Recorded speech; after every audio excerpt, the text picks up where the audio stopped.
wawazifumu amayi amene ali pa skiriniwa akuti athandize maganizo.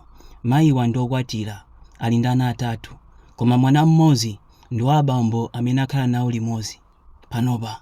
Ndikwapezeka kuti mu nthawi imene akukhala ndi abambowanso ali ndi mwana kwina kwake, ndakuti akamakhala bambo aja amatumiza ndalama kumtumizira mwana uja ndi cholinga choti mwanayo azitha kugula zimene akufuna. Zotsatira zake ndalama zija sizimamfika mwana uja.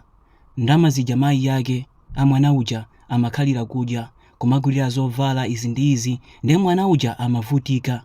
Ndi mayiwa ataona kuti mwana wa abamboyu akuvutika, adauza abambowa, ndi bwino mwana wakoyu umutenge tizizakhala naye limodzi, kusiyana kuti uzitumiza ndalama ndipo ndalama zija sizikumufika iyeyo.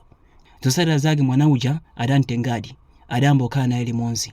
Ndakuti mu nthawi imene akukhala naye limodzi mwanayu, mayiwa akamutuma mwana uja kandigulire sopo, ndalayu amakwiya.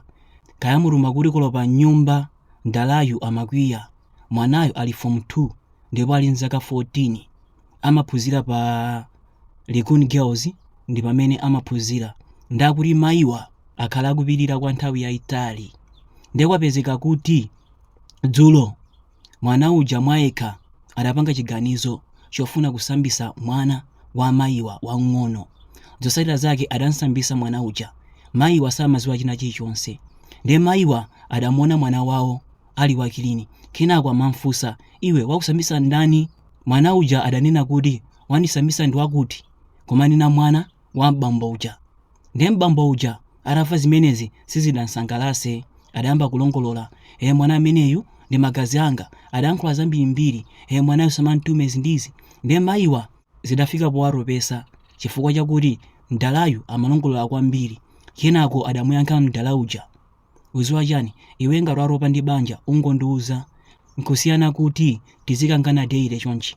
Chibwereni cha mwanayu nyumba muno mulibe mtendere, tikukhalira kukangana deire chifukwa cha mwanayu. Iwe ngati waropa ingondiuza kuti ndaropa nawe ndipo ine ndivomereza sindikukakamira ayi. Zotsatira zake mdala uja anapsa mtima, akuti mayiwa sanayankhule bwino, ndi adagwira adamenyesa kukhoma. Panopa mayiwa atupa. Picture yake ndimeneyi. Kenakono mayiwa sanapange china chilichonse.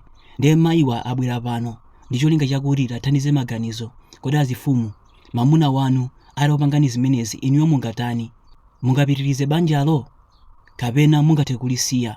Komanso mayiwa apite ku polisi kapena angozisiya? Ndi azifumu nkhani ndimeneyi, mamuna wanu atamupangani zimenezi, inuyo mungatani?